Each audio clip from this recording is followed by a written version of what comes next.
संकट के समय काम आते हैं आपके पुण्य कर्म। जो भी आप पुण्य कर्म, दान कर्म निस्वार्थ भाव से करते हैं, वह ही आपके जीवन को आगे की दिशा बनाते हैं।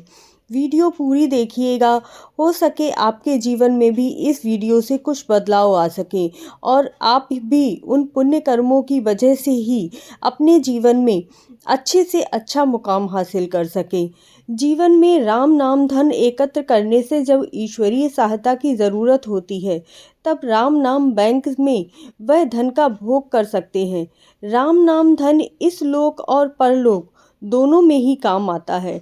इसीलिए सभी को घर परिवार की सुरक्षा और उज्जवल भविष्य के लिए राम नाम धन को लौकिक धन के साथ एकत्र करना चाहिए या फिर कोई भी निस्वार्थ पुण्य कर्म करना चाहिए।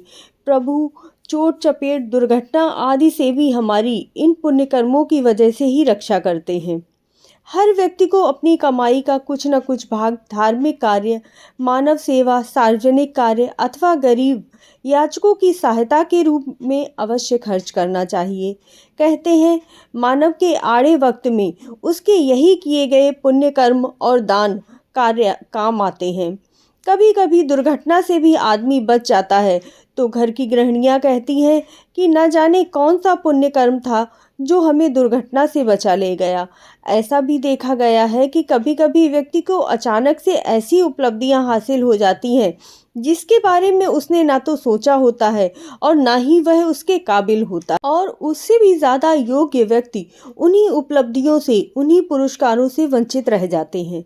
इसके पीछे व्यक्ति के द्वारा पूर्व में किए गए पुण्य बल की शक्ति मानी गई है, जो व्यक्ति को निरंतर संकटों से बचाते रहते हैं और उनकी सफलता के मार्ग को प्रशस्त करते रहते हैं।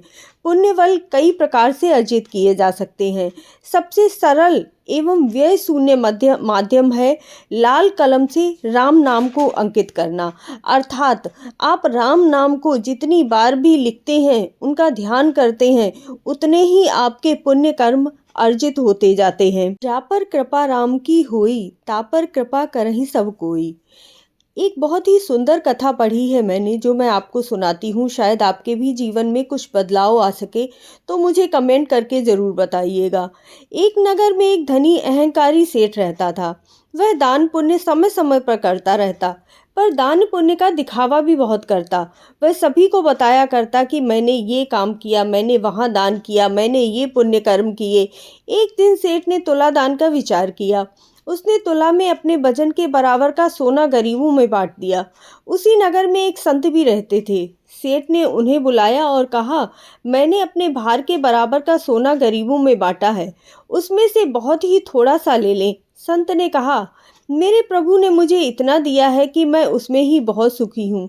यदि आपकी इच्छा है तो आप इस तुलसी के पत्ते के बराबर का सोना मुझे दे दो। अहंकारी धनी सेठ ने संत से तुलसी का पत्ता मांगा और अपने आदमी से तराजू लाने को कहा। संत ने तुलसी के पत्ते पर राम का नाम लिखकर सेठ जी को दे दिया। सेठ एक पल्ले पर तुलसी का पत्ता और दूसरे पल्ले पर सोना रखने लगे, पर तुलसी के पत्ते वाला पल्ला न हिला, यहाँ तक कि सेठ का पूरा कोष खाली हो गया। तब सेठ को समझ आया कि राम नाम से अनमोल वस्तु इस संसार में कोई नहीं है। सेठ संत के चरणों को पकड़कर बोला, महाराज, अहंकार ने मुझे अंधा बना दिया था, आपने मुझे सही मार्ग दिखाया। मैं आपका सच्चे दिल से अभी आभारी हूँ। सच्चे धनी तो आप हैं, जिनके पास परम नाम रूपी धन है। इसीलिए हमें नित्य प्रेम से राम नाम लिखना और लिखवाना चाहिए, जिससे प्रभु की कृपा से जीवन में परम सुख की प्राप्ति मिल सके। इसी प्रकार यदि हम निरंतर ही राम नाम का जाप करते रहते हैं, तो कठिन समय में यही दान पुण्य तथा राम नाम का ही हमारा काम आता है। जिस प्रकार लोग बैंक में एफडी बनवाते हैं और ज़रूरत पड़ने पर उस एफडी को तोड़कर उपयोग करते हैं, उसी प्रकार यदि भक्त राम नाम लिखकर राम बैंक में जमा करते रहते हैं, तो भगवान राम उनकी समयानुसार उनकी मनोकामनाएं भी पूर्ण करते रहते हैं। हारी हो, बीमारी हो, कोई भी ग्रह बाधा हो, विपत्ति हो, हर समय में यह पुण्य प्रताप उनके घर की, उनके परिवार की रक्षा करता है।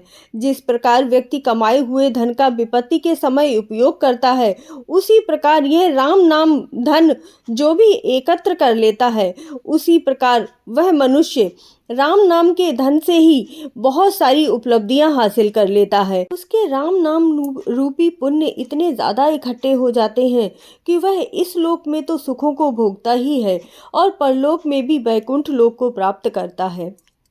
प्रत्येक मनुष्य को घर परिवार की सुरक्षा और उज्जवल भविष्य के लिए लौकिक धन के साथ साथ राम नाम धन को भी एकत्र करना चाहिए।